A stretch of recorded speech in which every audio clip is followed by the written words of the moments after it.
Oops. This is why I hate StreamYard sometimes, because I hit share tab, but no. Let's try this again.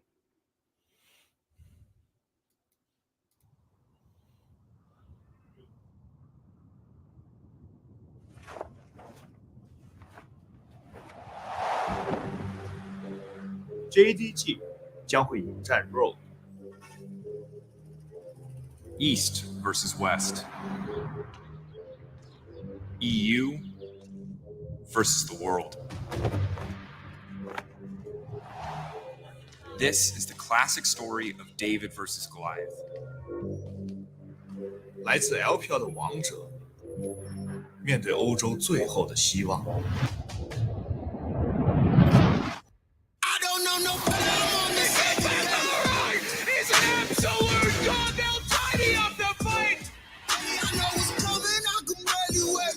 Going to be taken and Noguri still up and alive. They die for it. Oh my god, the AoE is just absurd. The triple kill. This is the story of Rogue, flipping off the naysayers.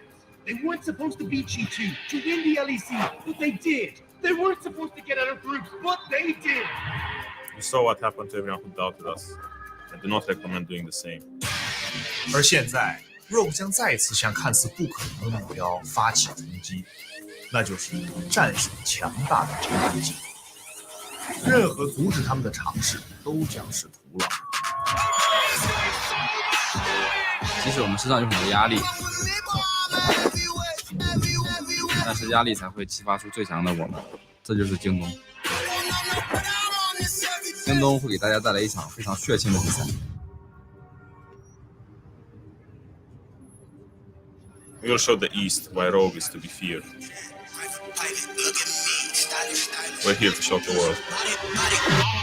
Say goodbye because Rogue is here. 我们会击碎 EU 最后的期望。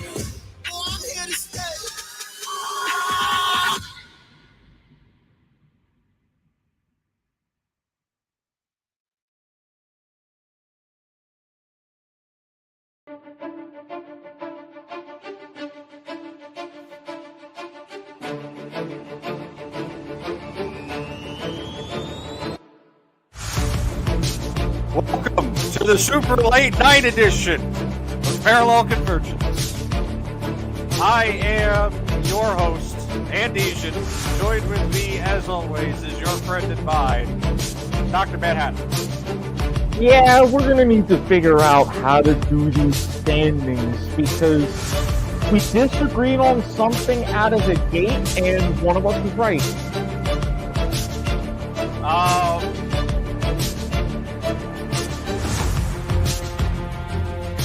Head-to-head games? I don't know. We'll have to figure it out. But Yep.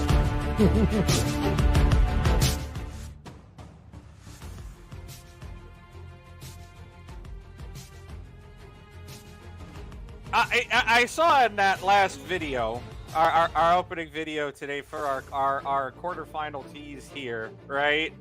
Mm-hmm. We saw a line that said, attempting to stop JDG will prove futile.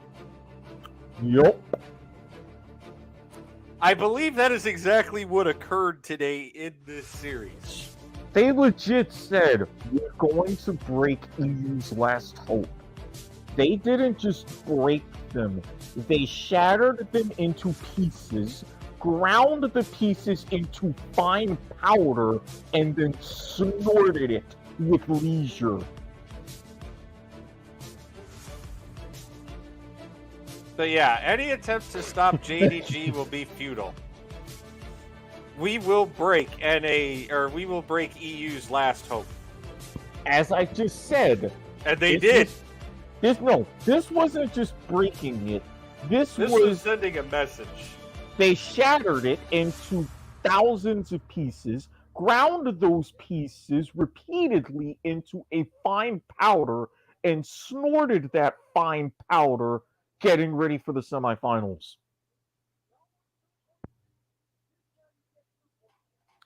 You know what this reminds me of, or what was akin to the old school, like, hey, he fucked us over. We're gonna go send him a message, and we got to make sure that the message that we send lets everybody know, hey, don't fuck with us. Pretty much. And if that isn't exactly what happened, I feel bad for Rogue. I do. Rogue will get a game, you said.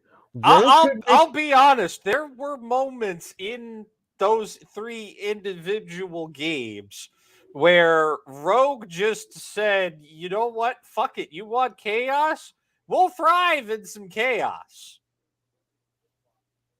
They did not thrive in chaos. No. We thrive in the chaos. Rogue did not. Yeah, that wasn't even chaos. That was just sup.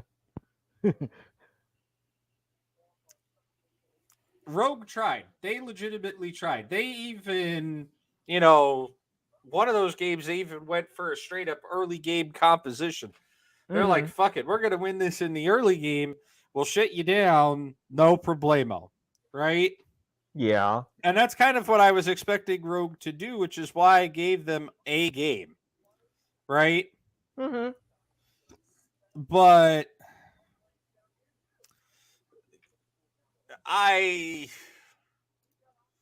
part of me says I should have expected this dismantlement, and part of me is like, no,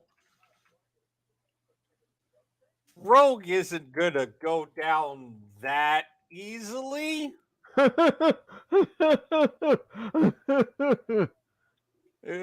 mean, if we're talking going down any easier, we would be talking on point of viewer.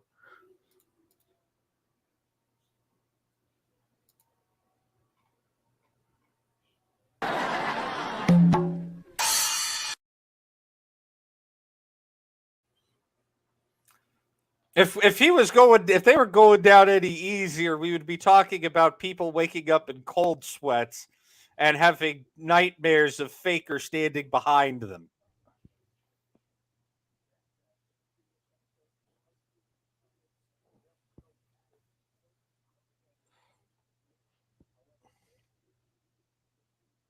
You get rid of that decimal bullshit, or I'm going to come over there and slap you upside the head.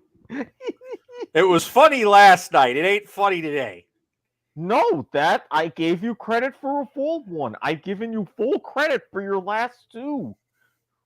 It was 26 and 7/8. Now it's 28 and 7/8. What do you expect? The 7/8 to be gone. Okay, I'll accept the half. I'll begrudgingly accept halves, but not.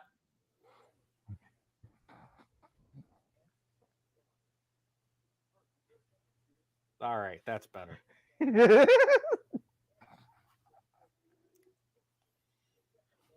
should have gave you. That's a point of viewer line, Brian.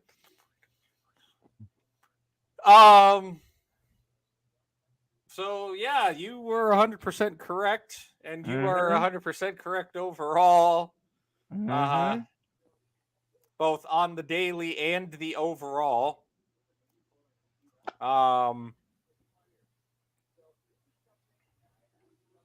Overall, I'm clearly faulting here. On the daily,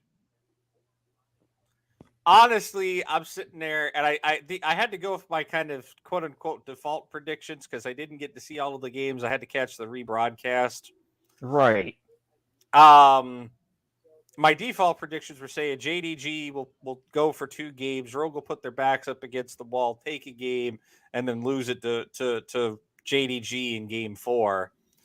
When I look at the draft for all of those games, I would have given it 3-0 to JDG also. If I were looking at it in real time. Now that doesn't count, but it is what it is. Sometimes these things happen. But we have our first semi-finalist in JDG. Tomorrow, the matchup of the century, of the month, of the week, of the year, of all time. Because gimmick infringement is not a network exclusive. Take that, Nielsen. I don't even know why I'm harping on Nielsen. I should be harping on you, but whatever. Why would you be harping on me, perchance? I don't know this 875 bullshit in my over-under. It would technically still be over or under. There would be no push.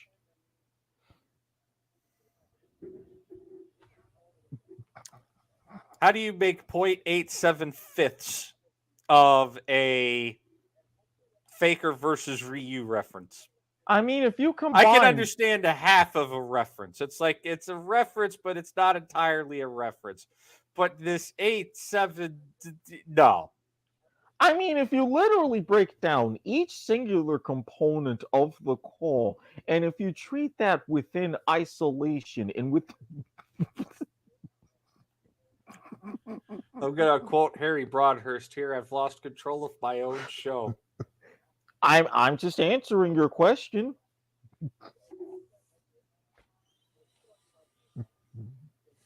Yes! We'll be right back after this musical break as we find a replacement for Dr. Manhattan.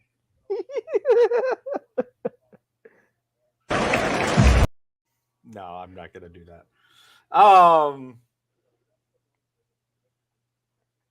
I don't know what else there is to talk about this game, to be honest with you. Rogue had some highlight moments, right? They did. I mean, even going in game 3. Yeah, no, they legitimately, this isn't a Rogue that just like, oh shit, we got to play JDG. Let's just go ahead and roll over and take our defeat. This literally was a Rogue played the absolute best that they could. And it legitimately was a West versus Eastern gap here. Like, honestly, I think if it were any other team that Rogue had to play, they had a better shot. Mm-hmm. And I'm going to tell you right now, I already see it happening. We're gonna look at the actual brackets here, but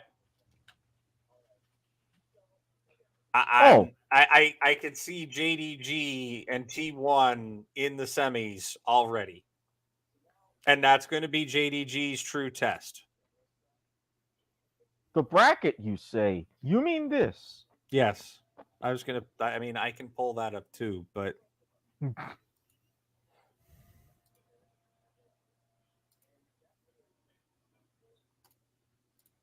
As I click buttons.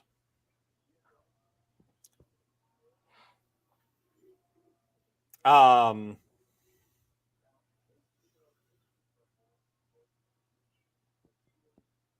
either one of these teams is going to be an actual test for JDG, but and it'll make I said it was T1. I'm still sticking by T1. So am I, and it's going to set up for a fun Saturday. Oh yeah, T1 is gonna because they're probably gonna play that on Saturday. No, they've already slotted it into the schedule as is, and if they're keeping that track of laziness, this will be Saturday. Oh Jesus Christ! Riot is being the ultimate of lazy this year on scheduling. They're like, you know what? For the groups for week 2 of group stage, we're gonna do the games backwards, so that the games that are normally garbage time are gonna get played first, and then the games that actually matter get played last. Because let's be realistic, that's what actually happened. This is true. Which is why we got no garbage time games this year. Just the one. Quarterfinal, semifinals, groups. alphabetical order, draw order. Whatever we see first is how it's going on the schedule, boys. Exactly. They're playing it as it lies. We're not randomizing shit, which I think is bad. And if I were an owner, I am complaining to Riot at the end of the tournament.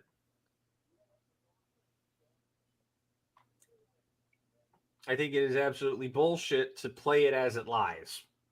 I agree, because really, you already go in. Especially, I'm sorry, I don't mean to cut you off, but especially in groups where there is a legitimate competitive advantage to going last. And this is exactly what I was about to say. You go in second week of groups, and now these quarterfinals and semifinals, you have that major advantage going in, saying, all right, this is going to be our schedule. If we win, this is who we have to scout and everything else. Yeah, that way too much of an advantage the later you go. I think the advantage lessens to a point once you get to, quarterfinals, semifinals, finals. It's 1 week period. But like going from a Thursday to a Saturday, I don't think changes too much. Yeah, you have as a point far there. as your capability to rest and all that goes, right? Right. Or a Thursday to a Sunday. Right. But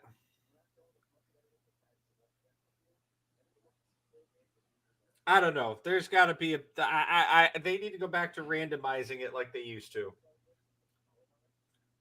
And not announcing which side of the thing has what schedule, because these teams can sit here and be like JDG, for example, and whoever wins RNG T1, they can sit there and go, okay, so we know we're not playing until next Saturday. We have 7 days to just prepare.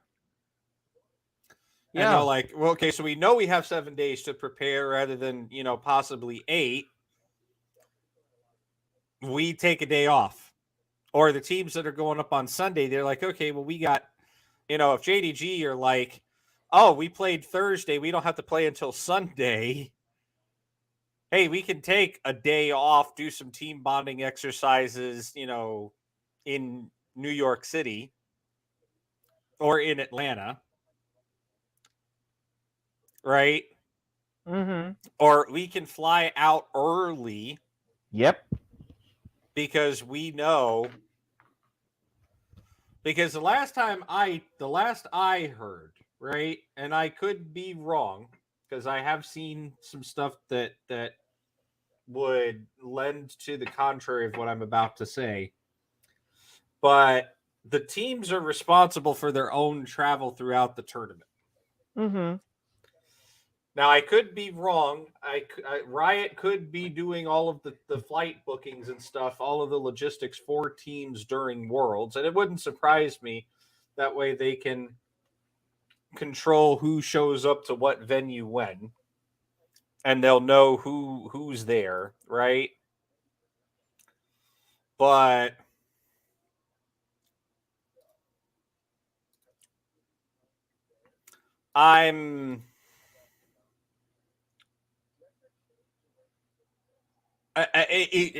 go back to randomization, right? That's all I'm going to say. Go back to randomization.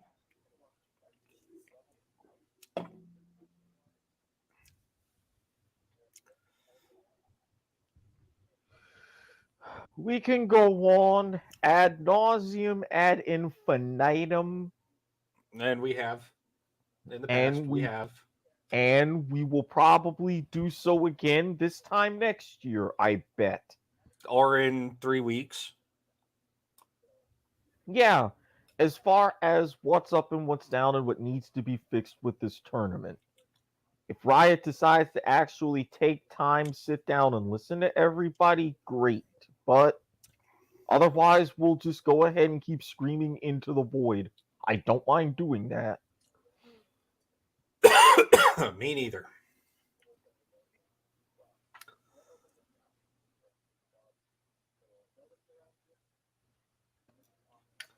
But T1's going to be the test for JDG. 100%. They will be. Easily. I am excited for tomorrow's matchup, though.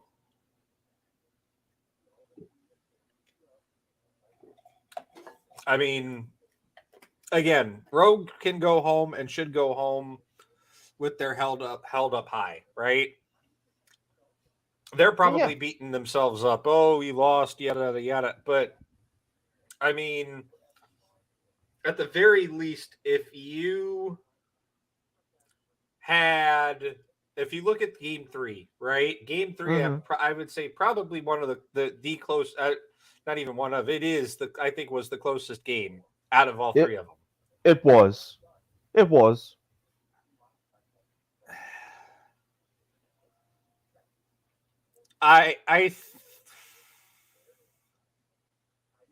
Rogue needs to improve, right? I'm sure they're going to look at the game. They're going to see the improvements that they need to make. They're going to go back and say, how can I make these small mistakes?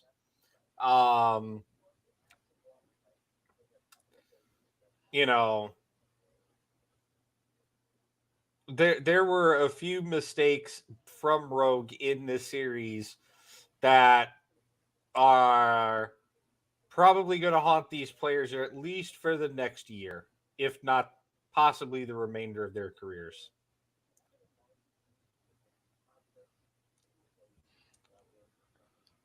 And as much as it will, I don't necessarily think it should. I go back to what they said in the video. You know, they were doubted as far as even winning the LEC. They were doubts as far as them getting out of groups. And the fact that, yes, the final score is 3-0. And yes, it looked bad. But then the reason why I highlighted game 3 in particular, if you go into the mid game and really somewhat deep into the mid game, it was almost even. There were very little gold diff, kill counts, all of that between the two. It's just the fact that JDG found that Eastern gear that Western teams don't have. Is it necessarily Rogue's fault? Not really. Yes, they had some moments and little bits of strategy that JDG exploited, but even getting that far and taking positives out of a 3-0 defeat, I would consider that personally more than anything else. It's not like there was absolutely nothing out of it. And that's what I'm saying, right? It's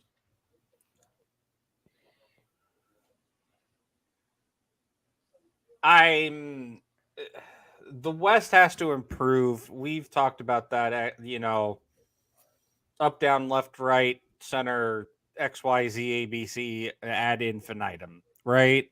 Right.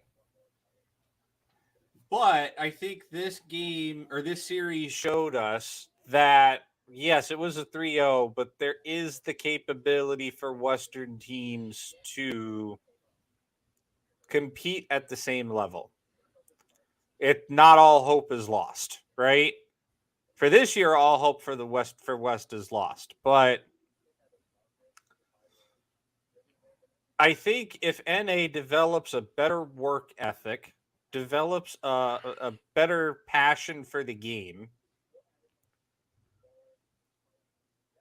then, or just the West in general, because I know I said NA, but if they develop a better passion for the game, a better work ethic, a better mindset, they could. I could see Rogue upsetting a JDG next year. Yeah, it can definitely happen. But for now, I wanted Rogue to go all the way, but I knew realistically it wasn't going to happen. Now it's 100% not going to happen. And the entirety of my faith is once again back in T1 circle.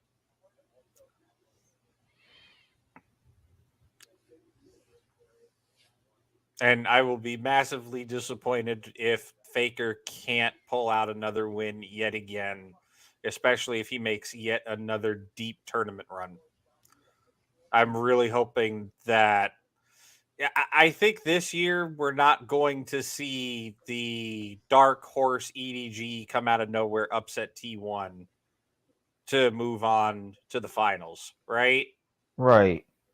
JDG T1 are like the capabilities of both of those teams are very well known and very well documented. EDG picking up a world championship finally, yeah, they got a microscope. They ended up with a microscope so far up their ass you could see Uranus. But Please hold.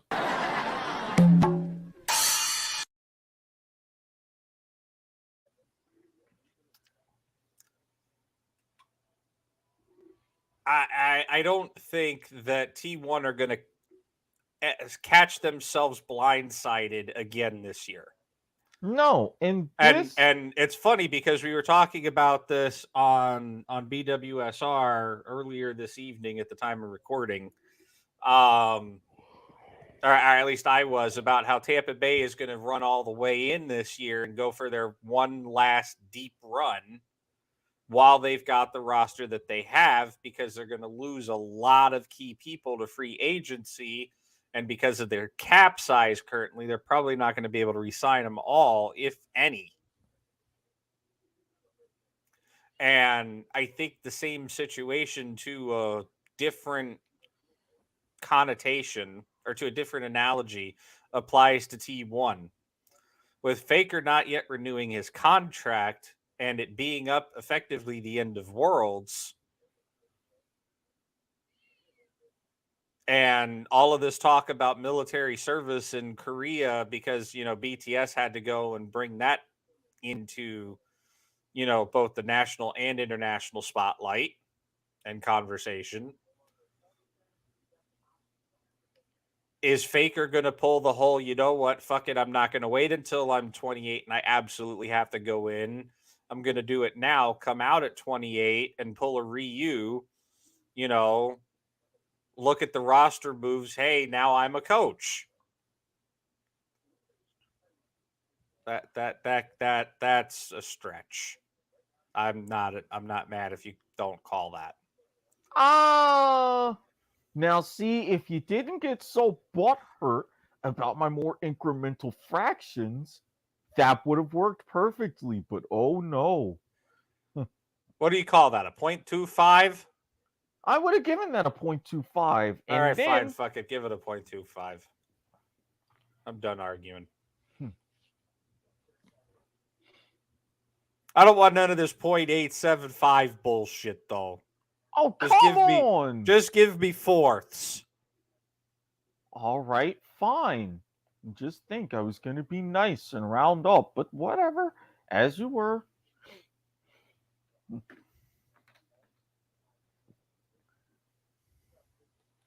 Now, what I was going to say was, and I think you're absolutely right, and I said earlier on, if everything gets set and everything goes the right way, Faker can ride off into the sunset, his playing career with the world's title, go ahead, do his service, come out, become a coach, maybe be a sabermetrics team, maybe coach against Ryu at MSI or Worlds, blah, blah, blah, yakety schmack. I think in a big way. The storylines are endless, yes. Yeah, I think this is the first step in everything setting up right. Am I giving T1 a free pass in the semifinal? Oh, hell no. I would be delusional. You know that. Same here. But even with the capability of a JDG, Faker knows, all right, I've dealt with this sort of thing before. I've dealt with this level of competition.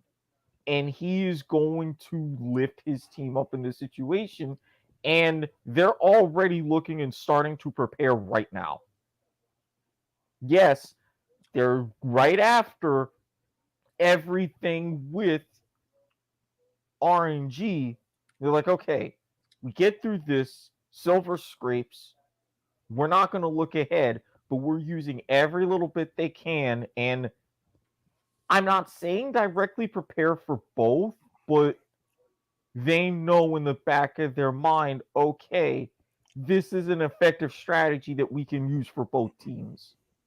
Now we have that little bit extra, and they're going to use it.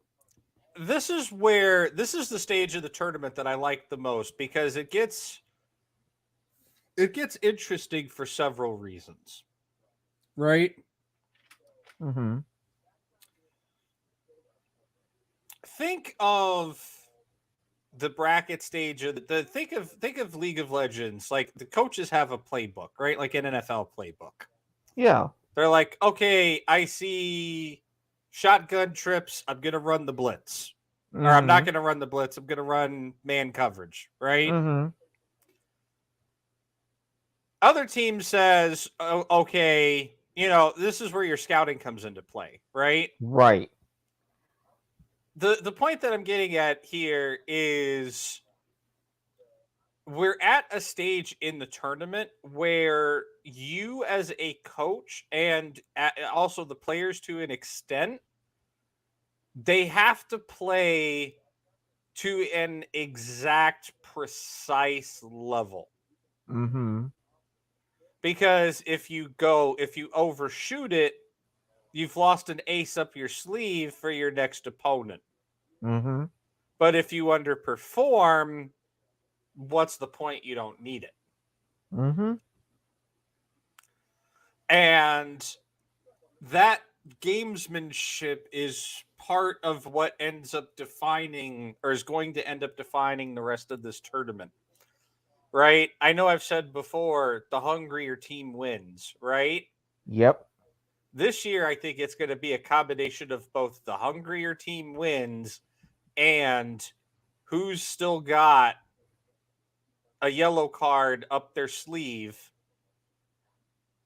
come finals. And for you Twisted Fate mains out there, you know exactly what I mean.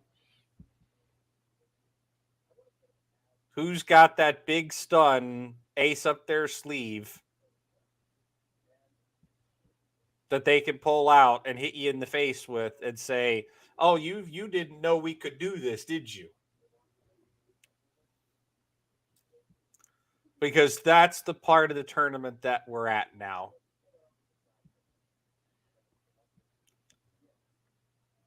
You're not wrong.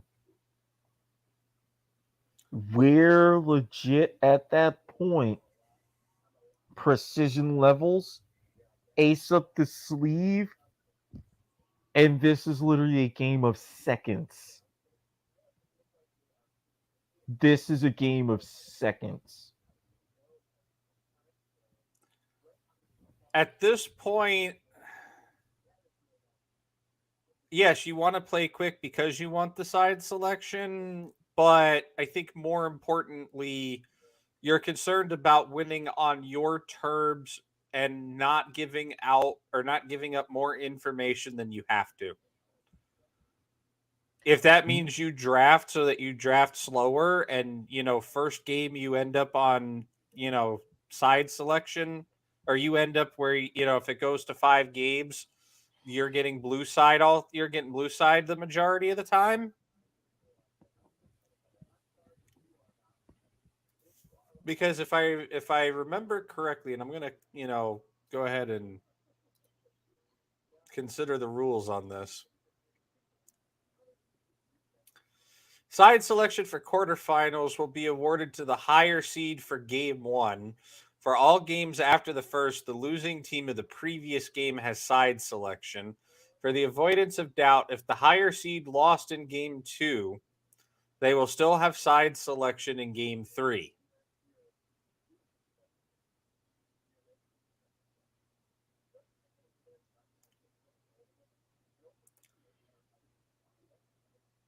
And side selection for game 1 of each semifinals, for each semifinal match, is determined by coin flip.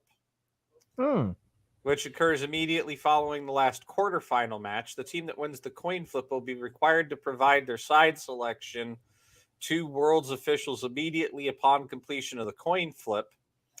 For all games after the first, the losing team of the previous game will have side selection. For avoidance of doubt, if the higher seed lost in game 2, they will still have side selection in game 3. I believe higher seed meaning the team that won the coin flip, because I'm pretty sure somebody copy pasted that. Yeah, so higher seed as far as the group winner in the quarterfinal matchups. But yeah, for the semifinals, it's whoever wins the coin flip. And I assume that would be the same for the finals. Yep.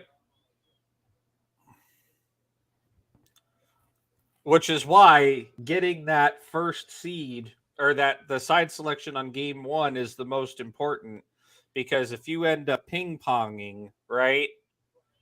If you ping-pong the losses in silver scrapes, then you end up on blue side 3 times out of the 5. Mm-hmm. And again, blue side is advantageous. We all know this.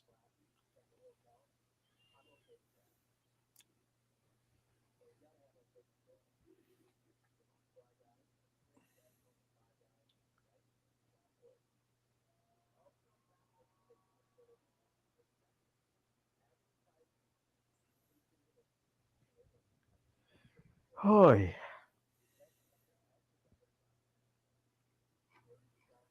Sometimes So, you gotta love these finer margins. if it's one thing that Asian teams, Eastern teams are used to, especially teams like T1, RNG, Dam1, that had Gen G to a lesser extent just because of their roster, not much, notwithstanding their org.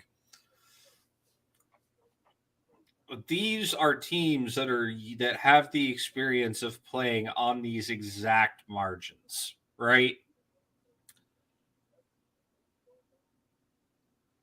We are at a point in the tournament where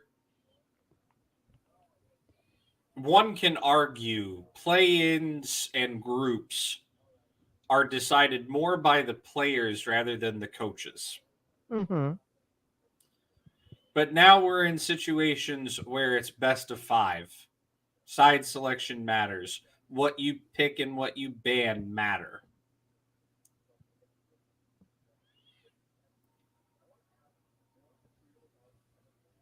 This is not only just the players, but it's now also heavily on the coaching staff. Yep. Because while, most orgs, the players get a pretty big input on what they want to play into any given matchup, coach kind of has the final say, right? If you're trying to play,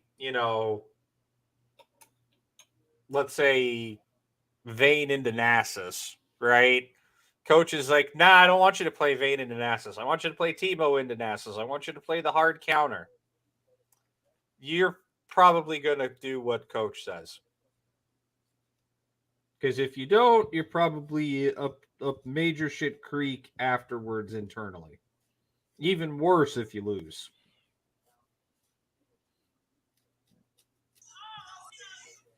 You're Right? not wrong. You're not wrong at all. But, and those are just hypothetical examples, but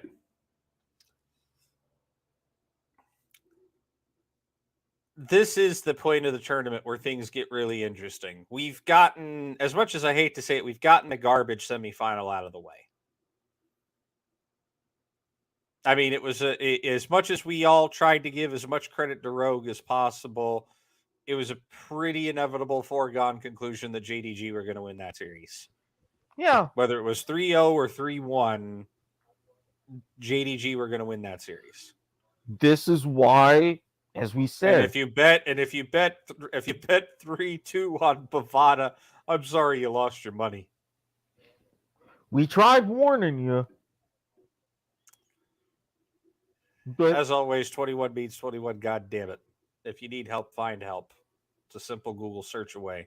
Numbers on the screen.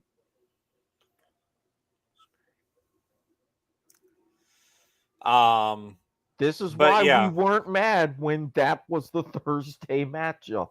Yeah, exactly. It's like, oh, this is perfect to put in the Thursday matchup. But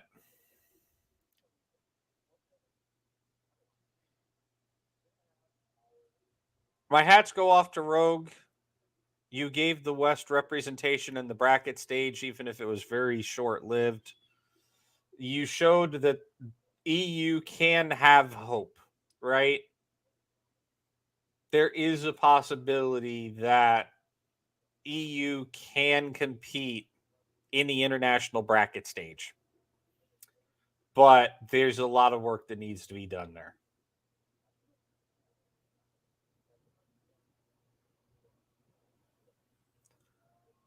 Unfortunately, I'm slightly concerned about viewership, especially given the fact it's a North American tournament and Western viewership when the game is in its prime time live broadcasting.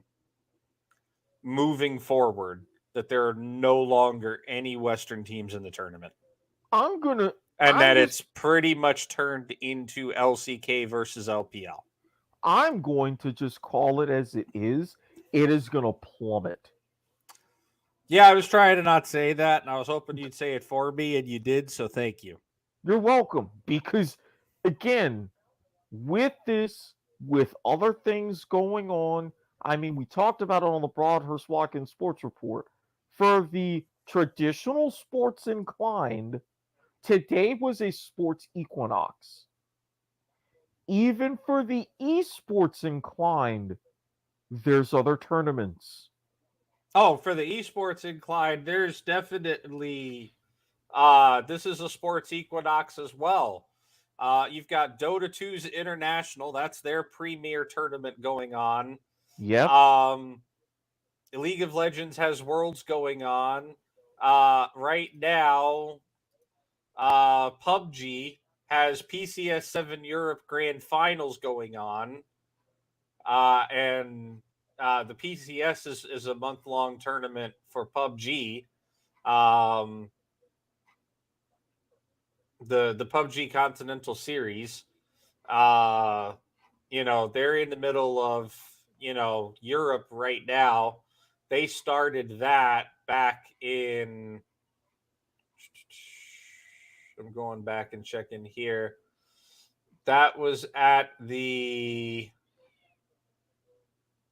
16th of last month. So that's been going on for about a month now. And I think they've got a few weeks left as well. Yeah, this would be about 5 weeks. I know they've got a few weeks as well because, let's see, APAC played, America's played, Asia played, Europe played. I think they're at the end of the tournament because I want to say Europe is the last region. And then everybody moves on into a mixed bag kind of thing. PUBG is weird.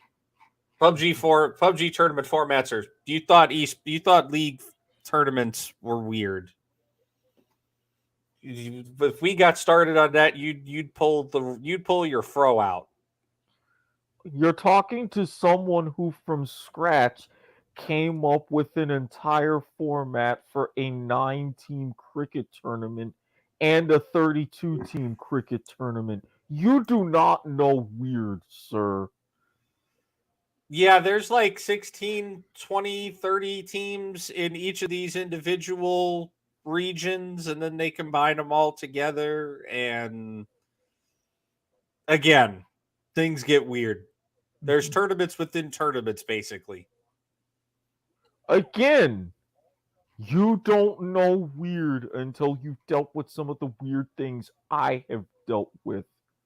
Like qualifiers for qualifiers, and if you don't qualify from the qualifier, you have a separate qualifier to get to a qualifier. That kind of sounds like what's going on with PUBG. So basically, PUBG is basically like the different levels of qualification for the ODI World Cup next year.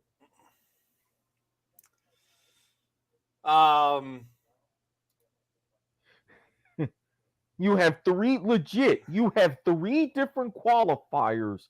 Here we go. I found an actual explanation. Okay. Okay. So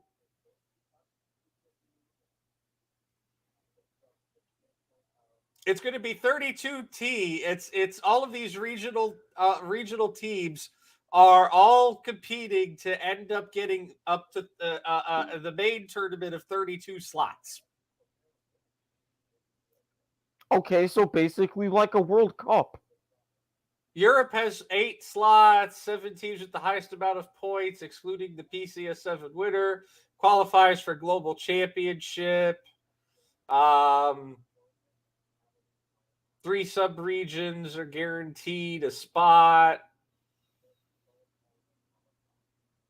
Rankings can determine an 8th qualifier seed. This isn't weird. This is basically like what soccer does for the World Cup. Well, there you go. Congratulations. PUBG's running a World Cup tournament.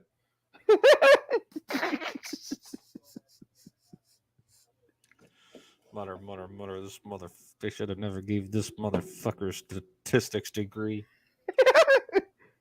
Well, they didn't. My degree is in mathematics, but that's beside the point.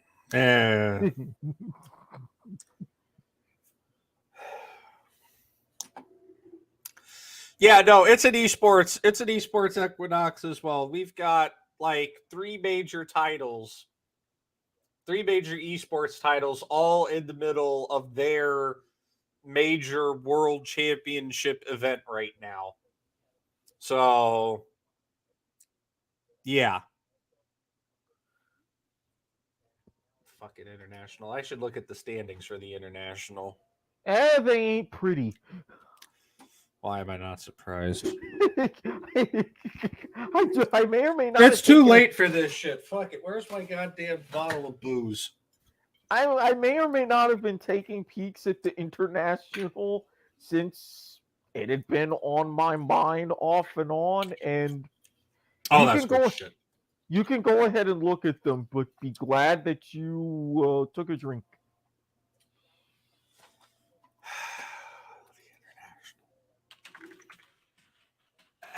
We need a thing. The non-League of Legends portion, esports portion of the broadcast.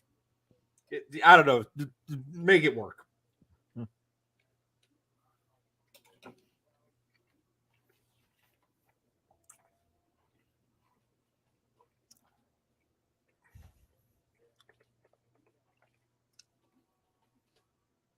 How's this as a starter? Yeah, that works. The All non-League of Legends esports segment.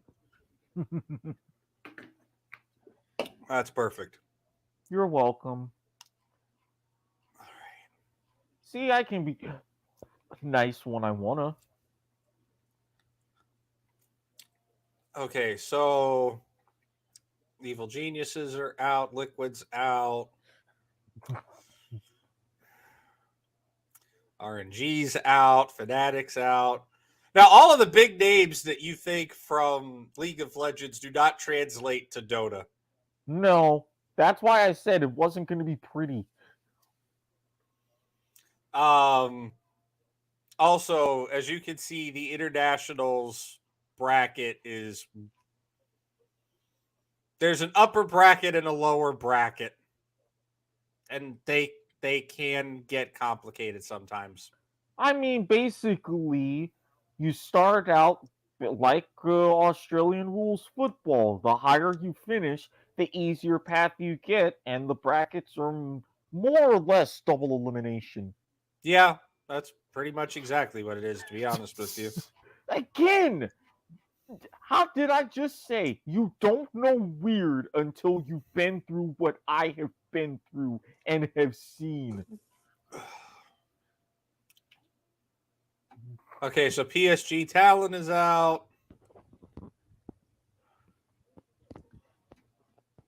PSG LGD is still in.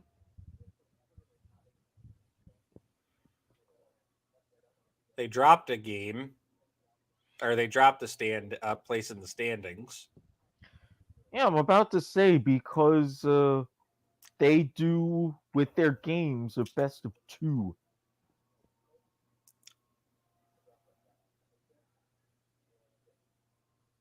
And TSM is having a horrible year as an organization. They couldn't qualify for League of Legends. They couldn't qualify for the International.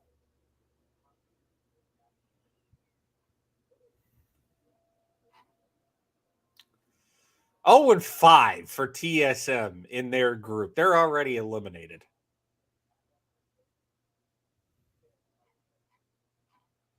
In the group stage. So when you say 0 and 5, 0 and 5, Or sorry, 05 and 4. I don't know enough about Dota to know these actual what all of this actually means. basically what they do is they do best of twos. What you see for the 05 and 4 means they lost 5 best of twos outright and they had 4 splits. So by my math, at 05 and 4, they would be 4 and 14 in actual games. Apparently, I need to start watching more. I need to learn and start watching more Dota. If I'm wrong, feel free to correct me, but that's how I understand it.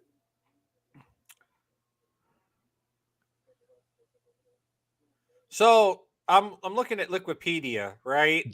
Yes. They break down representation by country of all of the players, right? Yes. Yes.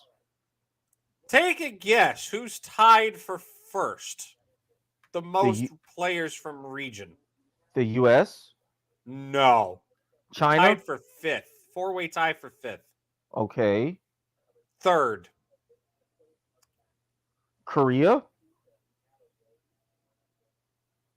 1. Literally 1 player Jeebus. out of 100.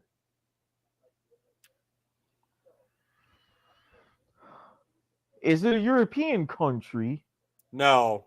Oh. Well, okay, technically yes, tied for first.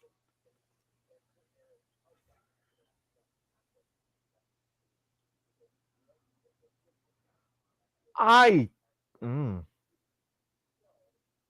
legitimately stumped. Peru and Russia. I'm sorry, what? Peru and Russia. Yeah, so apparently you got into the wrong game, bro. Tied for first with 13 players whose nationalities are from those countries. Respect to your people. Apparently, yeah. Shit. Yo estoy jugando el mal juego de video. El incorrecto juego de video. Sí, exactamente el incorrecto juego de video. Carajo. Esto no me siente bien. Y esta parte de presentación está presentado por Inca Cola. La cola dorada. Me lo van a dar ataque de corazón si uno de nuestros teams está sponsored por Inca Cola.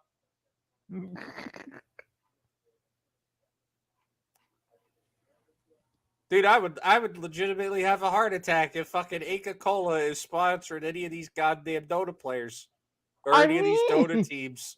I mean, if they're not, we need to make that a thing. Like, come on, Coca-Cola Company. I know you'll you'll do regular sports. Let's do some esports.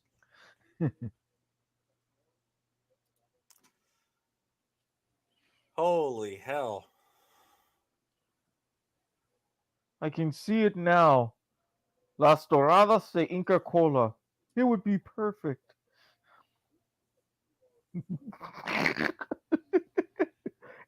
You look at you do that, but am I wrong? Am I wrong?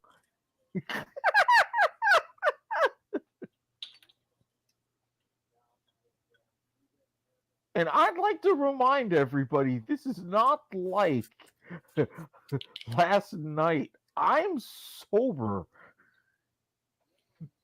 I'm not drunk enough for this to be a thing. I'll get there, but not right now.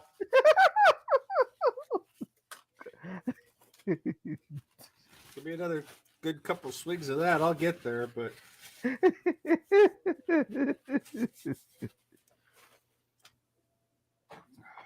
Think of this as a not so dry run for Sunday when roles will be reversed. no, I'm gonna be drunk off my ass on Sunday, buddy. You think I'm gonna let you get away with that shit and then subject myself to it while having to subject you to it at the same time? No, I'm gonna get some enjoyment out of that shit. I'm gonna be drunk, especially if the Lightning lose on Saturday.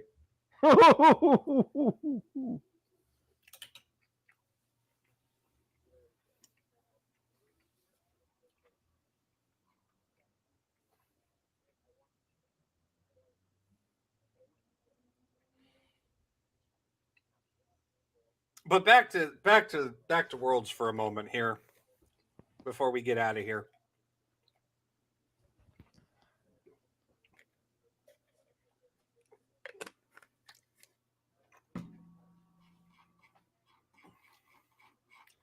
I feel bad for Rogue, but they played well. JDG is going to have its true test in T1 and a very determined Faker, or at least what we're all assuming to be a very determined Faker. Because, I mean, you're not wrong. Right off into the sunset and really solidify your status as the GOAT. Yep. 4 world international titles. 2 MSI trophies. 7, 8 domestic titles. Something along those lines. Yeah, I'd go do my mandatory conscription at that point if I had to. Fuck it. Ain't no better time. Exactly. I ain't no Booker T. I ain't gonna 5-time. I mean, shit. Look at how much bullshit. And I give credit to Faker for enduring through it, but look how much bullshit that he's gone through so far. How many close calls, close misses, close eliminations he's had the past few years. Yeah, plus, I mean, better to do it now for, I'm going to put it mildly and say, currently optimal geopolitical reasons. I know, I get what you're getting at. Yeah, than having to potentially wait 2 years. You get my drift. In 2 years, it may not. The conscription laws may be totally different. I get what you're saying. Yeah. I am reading hella tea leaves, and they ain't good. Yeah, not if a certain person continues to be on his bullshit, as the kids say these days. More like multiple people in this case. But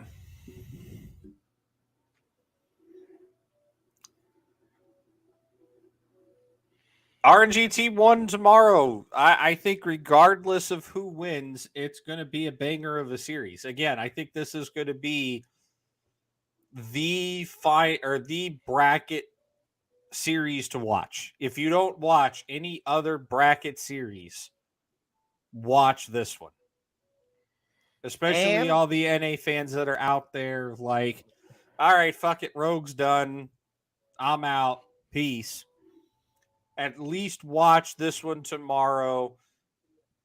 NA fans that have been watching League for years now, they know the weight of this rivalry. And the fact that it's coming this early is saying something. I'm going to make a comparison to traditional sports.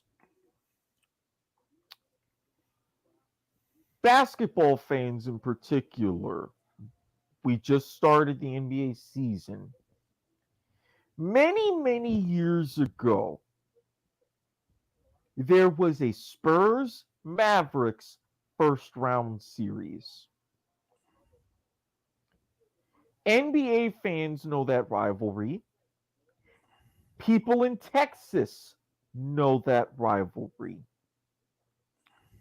The fact that it came in the first round literally made the NBA change their rules for playoff seedings the next year. While that's not going to necessarily be the case here, it's going to be one of those types of series. Oh, yeah. And to follow along with that magnitude, go to a couple of years later. The epic 7-game toe-to-toe, multiple overtimes every night, Boston-Chicago first-round series. I can easily see this being of that magnitude. It is that magnitude. Yeah, but I mean, when I say seeing it of that magnitude, we know the magnitude is there, but nobody saw it coming. But when you get to the actual games themselves, it will be like those games. Oh, yeah. But tomorrow, again, T1 and 5. I'll tell you what my picks are, when we do them. We'll try to get on the air for some live coverage tomorrow. I know majority of our viewers are probably going to be watching this after it's been recorded because, it is 4:30 in the morning. We got preempted by Broadhurst Watkins Sports Report. We already preempted them once during the tournament. It wasn't live game coverage going on, so I felt bad preempting them again.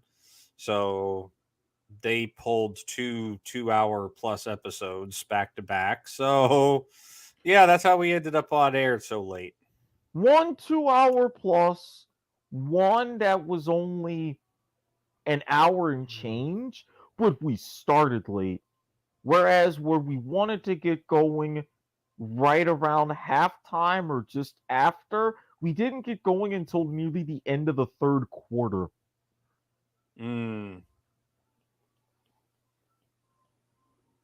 But yeah, we'll be on air tomorrow.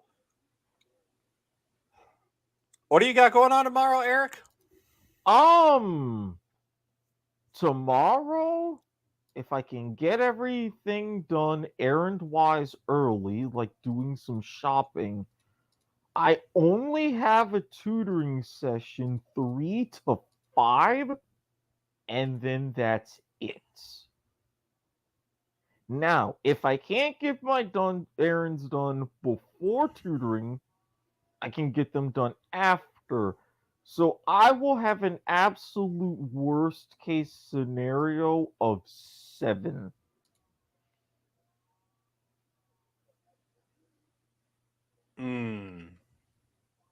That's my worst case. But my best case, I'd say 5:30. So it would be too much of a stretch to be right on for game 1. But if everything aligns perfectly, game 2. Okay, so too much to try to get on air to do game 1. Yeah, because literally my session would be ending right as they're going pick bands and going into Summoner's Rift. You think so? I think it's going to be like 5:30 when they actually go live on that game. I don't know, because they've been really good about at least starting that on time, and that's why they have everything, and they would go on air, period, at 4. If I'm not mistaken, RNG is playing from isolation due to COVID testing. That usually causes some issues at the start of the day. Mm-hmm. So I wouldn't be surprised if it's a little bit later.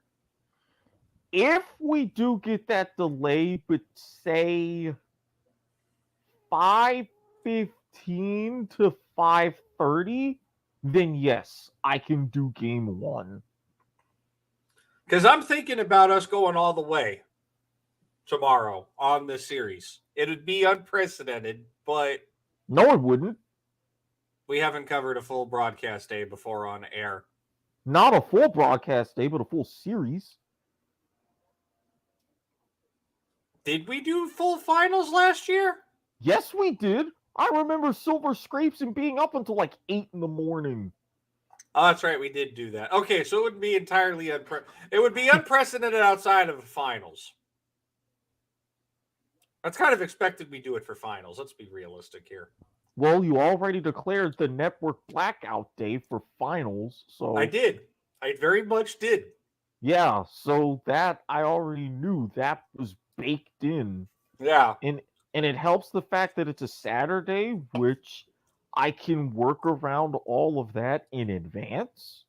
Yeah, I'm like, yeah, no, this is a blackout date.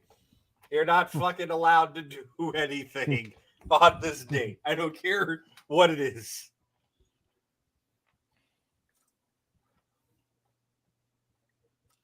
November 5th is a blackout day. We own the StreamYard. We own the streams. There's a Lil Nas X concert we gotta cover. We're gonna be star walking that day, that's for sure. Oh yeah. But yeah, no. I would like to cover the full series tomorrow if we can. I think it'll be worth it if we do. Okay. We'll send tweets out on the Not a Network Twitter at Not a Network Pods when we find out what's going on. How's that sound? That works. Because I will make no promises, but I will do my damnedest. That's good enough for me. So,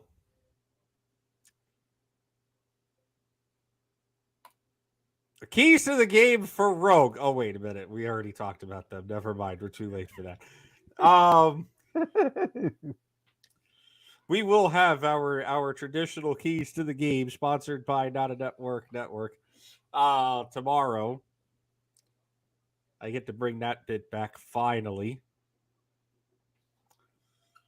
For now, though, I don't know about you, but I hear music lingering in the distance.